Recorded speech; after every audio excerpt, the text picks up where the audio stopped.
This is alive here because I can see in through the tube and see the red plumes, and of these guys as well. I don't know what all this woolly bit is, so this is new as far as I'm concerned. Right there looks good, Ed. Yeah, you got it. That's front row signing off. Yeah, enjoy these images. We're going to be just switching off the watch here, so stick with us. And it's been great on the watch with you all, and we look forward to seeing what else comes about. So see you soon. Wow. A piece of that chimney. Yeah. Oh, yeah, there's quite a few shrimp right there. There's lots in the cracks. Yeah, they were. So What kind of shrimp do you think they are? So these shrimp belong to a family of shrimp called the Alvinacaridae. They're found nowhere else in the world but at chemosynthetic habitats. These particular shrimp, Yeah. so this is the deepest we've known this shrimp. They're here because they are very interested in feeding off the bacteria that are growing on the sulfur on this chimney. As you can carefully look underneath the head, the little front claws are trying to pull up the bacterial filaments. They look very busy. What? Oh, hello. oh, what is that called? It's sea like toad? an insult. Fathead sculpin. Fathead sculpin. Yeah. Yes, an insult. You see them? It's like an insult. Oh no. Like you can see rough? actually it's tiny lure. So It's cute. got really. Oh. Is this a type of anglerfish? Yeah. So what Yeah, is this called? Scientific name, Sladinia remigar. Someone said it looks like a little old man. Yeah. Yeah. It's like, Oh, look at his wings. Oh, so cute. It's like a little puppy. Yeah. and he's like walking on his fins. Looks like it's got like kind of flat fins that just allow it to Yeah. kind of rest on the seafloor. Right. So look at that noggin. Whoa. Okay. Of you. Alright. Oh, so cute. Good spot. Very neat. Bill, what are we doing? What's this dive about? The lava sampling. So we're just going to be looking for fresh lava samples to collect. What is relatively young in terms of lava? Hundreds of years is probably young. Mainly, we don't want them to have been sitting around in a hydrothermal vent, because that changes the I see. mineralogy and the chemistry of the rocks. We call it unaltered, more or less like it was when it erupted. And we're also trying to get rocks that are in place, sort of, so not something that fell down a hill from far away, but looks like that would be easy to sample and then see how fragile this is. So what we're gonna grab here is the upper crust of this lobe. What is there stuff growing underneath it? Yeah. Looks like there's some wavy things on the bottom side there. Little things growing under there. Little like polyps almost. Yeah. Half a day. Oh, So- there we go. There's an urchin. Oh, yeah. There we go. Finally. So Eva, can you tell me a little bit about the spines and the action that we're seeing here? The urchins have these long spines, but the bits that sting in an urchin, if you've ever been stung by one, are not necessarily the spines. It's the pedicellaria, which are like these other things that stick up with the spines. So what do urchins eat typically? So they'll Algae. grazers. Grazers. So Whoa. go around. Ooh, My face eating. was way These too ones probably eating the algae. So they've got the bit on the bottom that they eat with. It's called the Aristotle's lantern. Like I really feel like thinking about Kelsey's point earlier about just how amazing it is that we're able to be in this place. This is all a part of a team effort, and I think it's really important to acknowledge that. Yeah, this one is called sequoia because it's like a giant Oh, yeah. redwood. That's great. So Yeah, look at that. Whoa. Oh, look at that. Look at that picture. Whoa. It just keeps going. So It's like a castle. yeah. There's all the shrimp Oh, wow. hanging out on that rock. You can see them really well with the brown staining. Oh, there's the The top. very tippy top. Oh my gosh. Just about 35 meters. Huh? 35? It survived the quake. Oh, there's two of them. Oh, yes. Neighbors. They look so different, too. They're both morays, though, huh? I love them. I think they're a match made in heaven. I wonder what they think of us. Can I eat that thing out there? Oh, no. Are we, like, interrupting a Scoop, moment? the other one went back Are in. they Maybe on it'll the come out this floor? side again. We had a viewer say they're really romantic. Oh, like, oh, thank Double E. you. Yeah. Wow. Yeah. Can you follow that angelfish? That looks like the endemic one that's found in the deep, yellow-crowned butterfly. Yeah. Oh, it's got that's So cool. the CNMI is trying to designate a state fish currently at the Oh. moment, and these fish are actually on the ballot. Oh, Yeah, they're endemic, so that's awesome. Yeah, We may see exactly. this year. Plus. Yeah. That could be a good highlight. This is a highlight.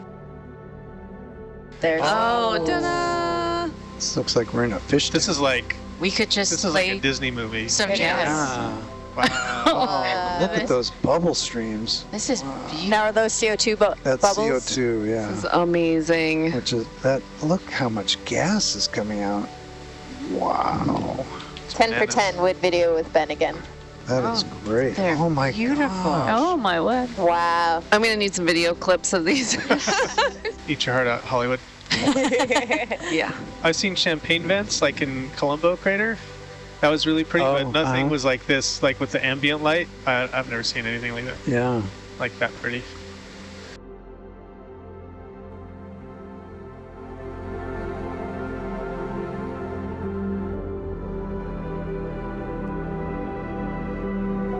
So my name is Melissa Miller. I work at Scripps Institution of Oceanography as a staff research associate on the GO-BGC and SOCOM flow programs. The Argo program is a much bigger program than just what we're working on. There's like 4,000 floats all around the global oceans. The floats that we're deploying are inside of these cardboard boxes. As you can see, we've got 2 left. We've already deployed 4 from EV Nautilus this week. So we deploy them inside their cardboard boxes. That keeps all the sensors and everything like that safe while we're lowering it over the side of the ship. And then we deploy the floats. They will go into the ocean and they will go down to 2,000 meters deep, which is about 1.25 miles, and then park themselves basically. They have a buoyancy engine in them so they can go up and down in the water column. Slowly over the course of about 7 hours, they come back up to the surface and all of their sensors are collecting data as they move their way through the water column. And then at the surface, they beam all that data back to us on land, and then they do that every 10 days. In the meantime, they stay at 1,000 meters depth, and that's where they drift for those 10 days. So we're never quite sure where they're gonna pop up. It might kind of stay in the same general area, or sometimes it catches a current and all the way across the Pacific. So this program is super important because it's a really efficient program. The robotic floats are doing work that people basically can't do. It's really important for us to have collaborators. We rely on ships of opportunity, which means that research vessels or other vessels who are already going out to sea take us along, take our floats and deploy them for us, or in this case, invite one of us to join the science party. So we were especially excited seeing Nautilus's season over here and really grateful to partner up with Ocean Exploration Trust for being on this transit.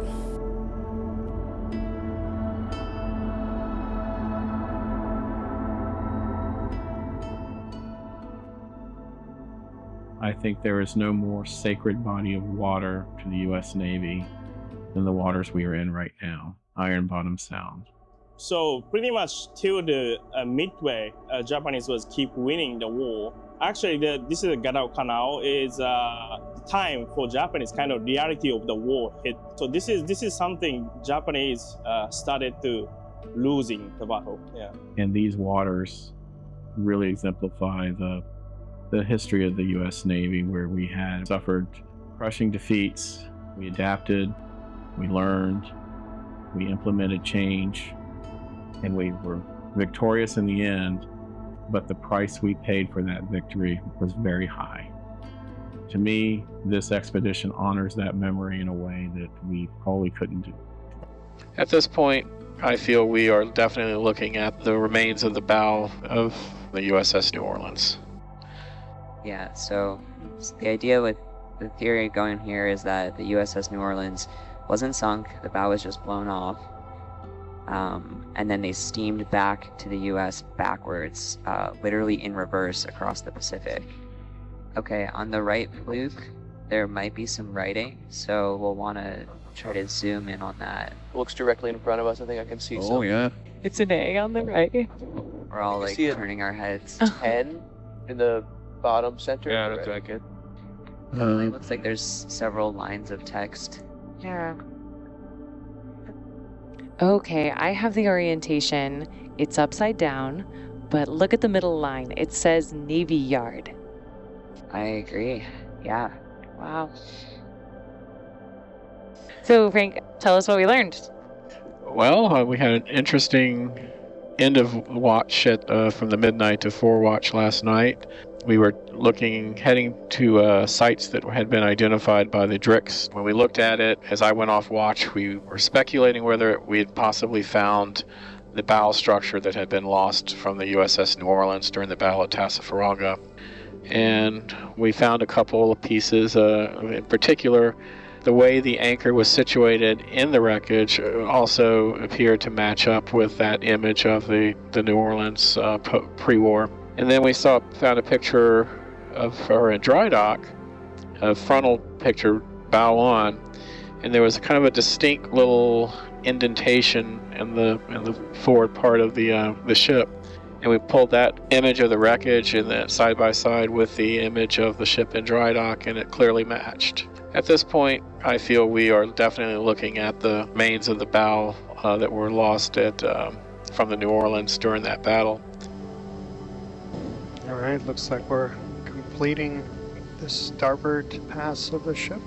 Daniel, this is Frank. You were approaching the area where the ship's bell might be, so if you keep an eye out for that. Sure thing. Thanks, Frank. Yeah, we looked at it in detail on the first run and couldn't see anything. Someone who was watching the live stream said, "Don't know if it was noticed by the dive team, but there was a ship's bell laying in the De Haven's forward torpedo launcher." I see it. It's just center of the screen right now. There it is. go. Right There we go. Still has the clapper in it and the mounting bracket. Look at that. Oh my gosh. Do the bells usually have something, an inscription on them? It would probably say USS De Haven and the year it was launched, but of course we can't see that here. Yeah. We can clearly see the clapper where the lanyard would be attached to it. That's a beautiful shot of the inside. Thank you, Tess. Of course. You know, it's funny looking at it now. It's like, how did we miss it? It looks so obvious. Thank you, everybody, for that little that was detour. great. It was worth it. Incredible.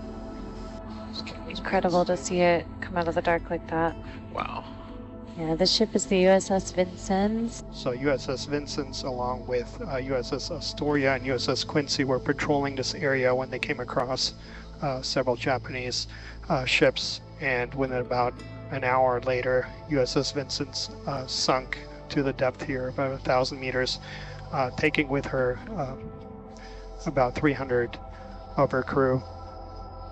The battles of Guadalcanal and the Solomon Islands was the center stage of several really important naval battles. They all were taken in this very, very small geographic area between really 3 major islands in this close body of water between the islands of Guadalcanal, Savo Island, and the Nagala Islands. It's an area that's about 30 square miles. We have about 100 or so naval ships that were lost and about 1,500 planes. This expedition does include experts from all former combatant nations here in the Solomon Islands campaign, so certainly our goal is to showcase that international collaboration and each nation learning more about the history of this place and how it's changing over time. So as far as we know, are we the first people to lay eyes on the ship since it went down? To our knowledge. We're still really unclear as to which ship this is. A lot of folks in the chat are excited that it could be the IJN Terazuki. Can't say for certain yet. Maybe we get some more information in the wreckage.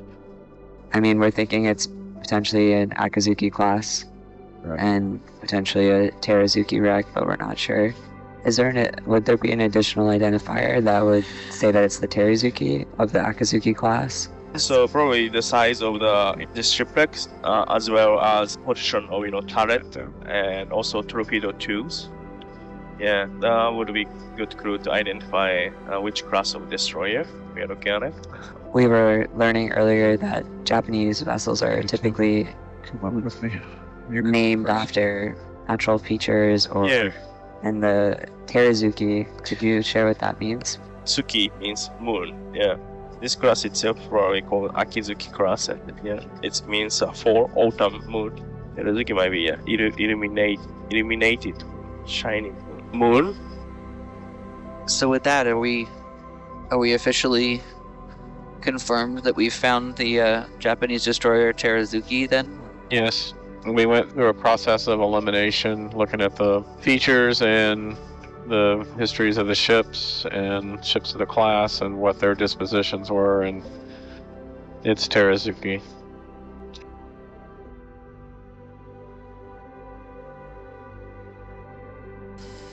So we are exploring the USS Northampton, a heavy cruiser, sunk off Savo Island on the 1st of December, 1942.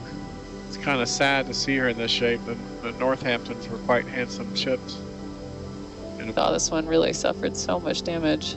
Yeah, she didn't sink initially, quickly. She kind of lingered on the surface. They really fought hard to save her, but they just couldn't stop the progressive flooding. We were now looking inside the hangar.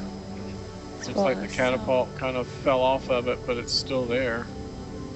Were they steam powered or? No, they were. They used a black powder charge. Oh God! How did they actually work, though? A plane needs lift under the wing, and So if you can the accelerate it charge really fires, quickly. and it literally slings the plane down the track to get it fast enough to be airborne. The problem with this design was these were mounted amidships, and of course it's a major fire hazard. We saw evidence with all of these cruisers when they were hit. That's This all I area got was for you, tending to Noel. be very devastated by fire, and it literally would cut the ship in two. And then later in the war, as radar became improved and the need for aircraft on the ships was diminishing, the facilities and the number of planes carried were reduced as weight compensation as other systems were added to the ship. And is that a toilet or a sink? Oh, right. Yeah, it does kind of look like a toilet. Yeah, it does look like a latrine. Huh? Is that a table? Some kind of table? Some shelves there? Wow. That was the gunnery officer's stateroom, and that had its own private sink. Wow. So it's probably a sink, not a toilet. Okay. And it does look more like a sink thinking back at it. So that's incredible that they've been able to pinpoint what room that was on the boat.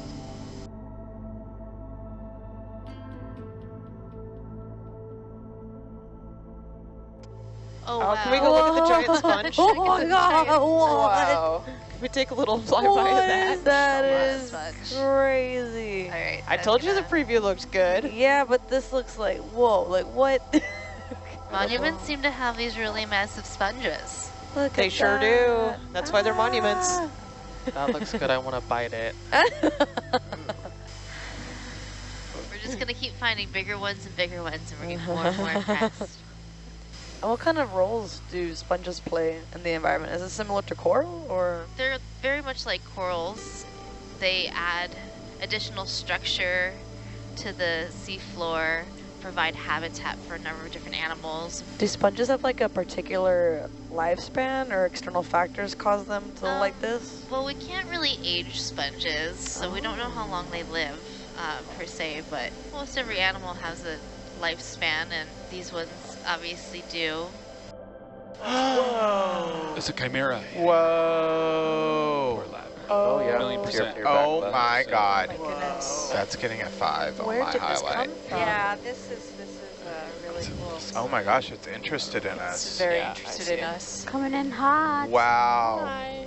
But this is I a can big kind one. of see it actually. This wow. He's Oh big. my gosh. This is a big chimera, right? Oh, how Jurassic this looks, doesn't it? Wow. Dramatic shot with the sediment. Yeah. That is incredible. What is this? Oh, what is my little friend saying hello? So what's this that we're looking at? Hello, is hello. Sea spider? Sea spider, Yeah. How cool, look at that. Ooh. Oh, such a tiny little body. It's so much leg. So much leg. They are pretty much all leg. All their essential things are in the legs. What? That's right. I was just reading about that the other day. What do you mean the essential things? Like their everything? guts are in their legs. Yeah. What? That is so cool. I learned There's- something new again today. Oh my yeah, gosh. there's just not much carapace, and the guts have to go somewhere. And they have sort of these light sensing organs. You can see that on the top of the head, those little glowing dots. Oh yeah. Oh yeah. Oh, there's the coral response. You just saw the polyps start to retract. Oh, they were like, get off me.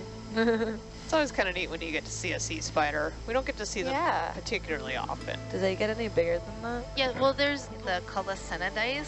Yeah. Get to be like 30 to 40 centimeters. Oh my gosh. Yeah. It's kind of getting into nope territory. There's another Iridogorgia, as you can see right here. Beautiful. And then a bunch of other coral. Maybe we can look at this one here. Yeah. They're beautiful. It's Wow. that's amazing. That's not something you see every day. We might see it every day here. This would if that's the case, I hope so. It's super beautiful coral, and these can get like really large sometimes. And correct me if I'm wrong, these are also known as firework coral, is that correct? On the ground. I actually do not know the common name, so it's possible. Okay. I mean, it would make sense to me. So pretty. So pretty. Do you know why they have that crazy spiral shape?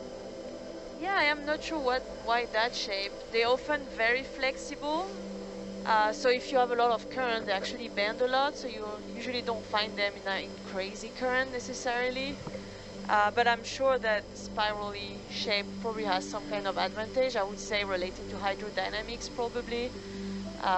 Maybe that creates some kind of like microturbulence also, and that helps maybe gathering food near the polyps. So a lot of corals, their shape depends on the currents and are adapted so that they optimize currents and micro hydrodynamic at the centimeter scale, so they can optimize food capture. That makes sense.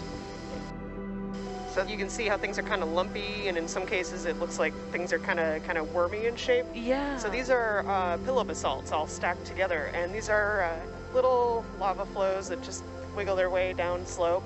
Yeah. And interweave together as they float slowly downhill. Before, that is so cool.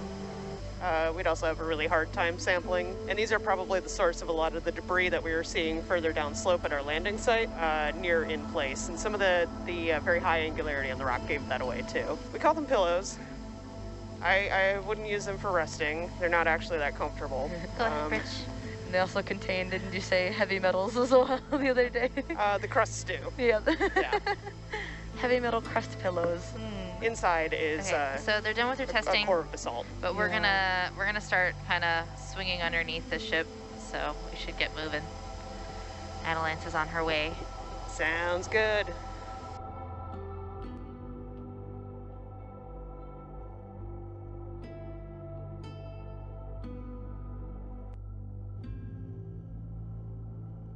Hi, this is Erin, Science Communication Fellow on NA 175. We just wanted to say, super cool to talk to you here out in the Pacific towards the end of our expedition and during yours. So really huge thank you for your time, and super, super cool to be able to talk to you.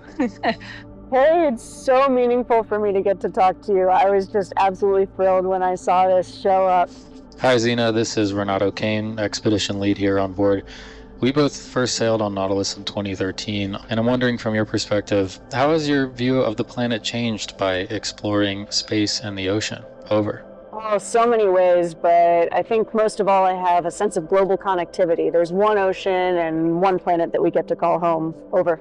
Aloha Zena, this is Daniel Kinzer, communications lead on NA 175. What are the similarities between exploring the deep ocean and exploring space? Over. Aloha. These environments are deeply analogous. I think they both require a multidisciplinary team and a really exceptional vessel that you also get to call home. Over. How did your time at sea help you become an astronaut? Over. The operational side feels most relevant, and I do a little of everything here, from science experiments for teams back home to fixing the toilet when it breaks. Over. What inspired you to explore such extreme and unknown environments? Over.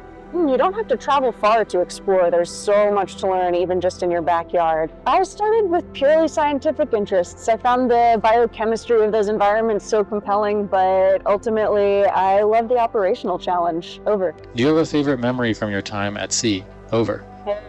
It's always the people that I've sailed with, and that's completely true up here on the ISS as well.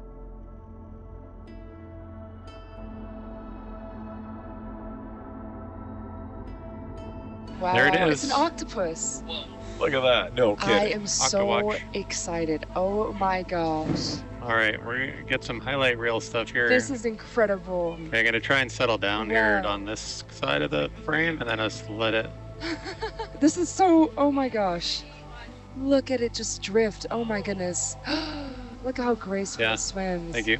Oh, I love the black background. Though. Beautiful contrast. Oh my gosh. Background. It almost looks like sort of pale pinkish, like a pearl. The Florida A-Watch just came on board, and here we go.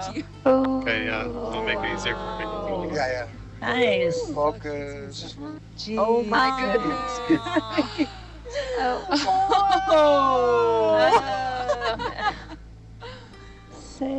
See ya. It's gonna go see you later. Wow. Oh. Sea cucumber chicken there is. Floating. Chicken monster. Can I try? It is a headless chicken. Whoa. That's beautiful. I hope those elementary schoolers are tuned in right now. Yeah, this is beautiful. Really, it's a great opportunity to see the sea cucumber swimming in action.